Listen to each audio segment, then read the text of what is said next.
ఆయన చూసింది ఇది పెట్టాలని పెట్టేసిండు.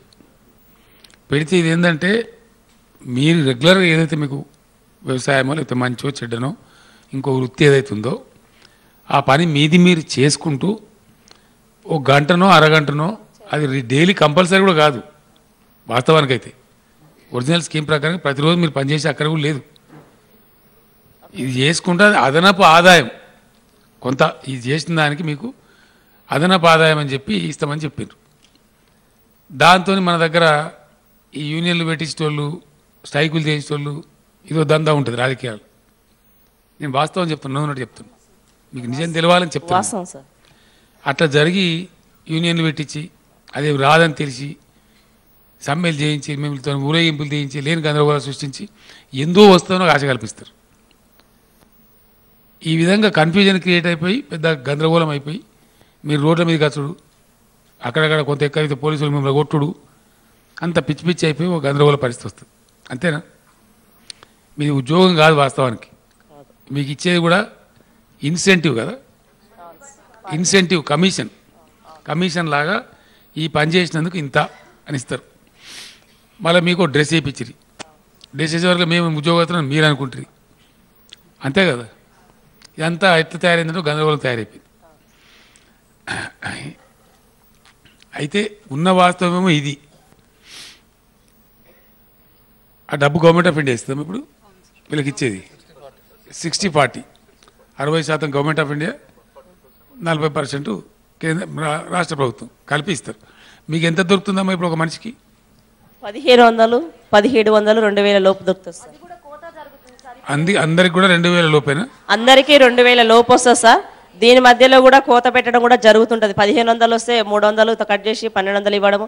300 కట్ చేస్తారు. అది తెలియదు సార్. ఇక అది ఎవరు కట్ చేస్తారమ్మా? వెరిఫికేషన్ దగ్గర మైక్ మాకు స్టేట్మెంట్ కూడా కట్ అవుతుందని చెప్పేసి మేము మొరబెట్టుకుంటే స్టేట్మెంట్ ఇవ్వండి ఎట్లా కట్ అవుతుందో చూస్తామని చెప్పారు సార్. స్టేట్మెంట్ కూడా చాలా సార్లు తీసుకుపోయి అన్ని జిల్లాలో కట్ అవుతుందమ్మా. ఇదేం కట్ అమ్మా? దీని వేరేదమ్మా. అట్లా అడిగిస్తారు నాకు అర్థం కాదు.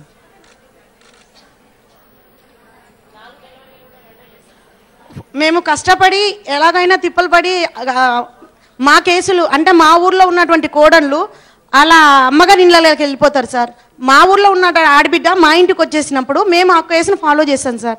అలాంటప్పుడు డెలివరీ చేసుకొని మేము బిల్ చేసుకుంటే 4 కేసులు చేస్తే 2 కేసులకే అమౌంట్ పడుతుంది. ఎందుకు పడుతుంది అని చెప్పేసి మేము డిఎంహెచ్ఓ గారిని కూడా అడిగాం సార్. సార్ ఏమంటున్నారంటే కట్ అవ్వట్లేదు అంటున్నారు. స్టేట్మెంట్ ఇవ్వండి అంటే మేము చాలాసార్లు స్టేట్మెంట్ కూడా ఇవ్వడం జరిగింది సార్. కానీ దాంట్లో మేము 2000 చేసుకుంటే మాకు చివరికి వచ్చేసి 1400, 1500 అంతకు మించి ఇంకో రావట్లేదు. టీఏడిఏలు అని ఇస్తారు సార్. మాకు ఆశా డే మీటింగ్ జరుగుతుంది ఫస్ట్ మంగళవారం, ప్రతి మంత్లో ఫస్ట్ మంగళవారం జరుగుతుంది సార్. ఆశా డే మీటింగ్లో మాకు టీఏడిఏ కింద 150 రూపాయలు ఇస్తారు సార్.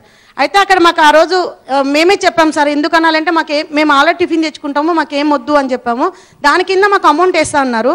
ఆ అమౌంట్ వేస్తున్నారా వేస్తలేరా కూడా క్లియర్నెస్ లేదు సార్. మాకు ఆ స్టేట్మెంట్ కూడా ఇవ్వమని చాలాసార్లు అడిగాము, ఇవ్వలేదు.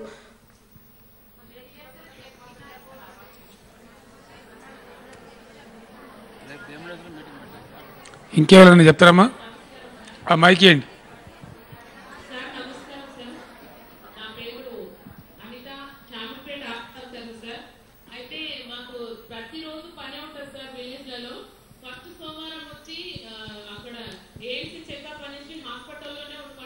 నువ్వు ఎంతవరకు చదువుకున్నావమ్మా?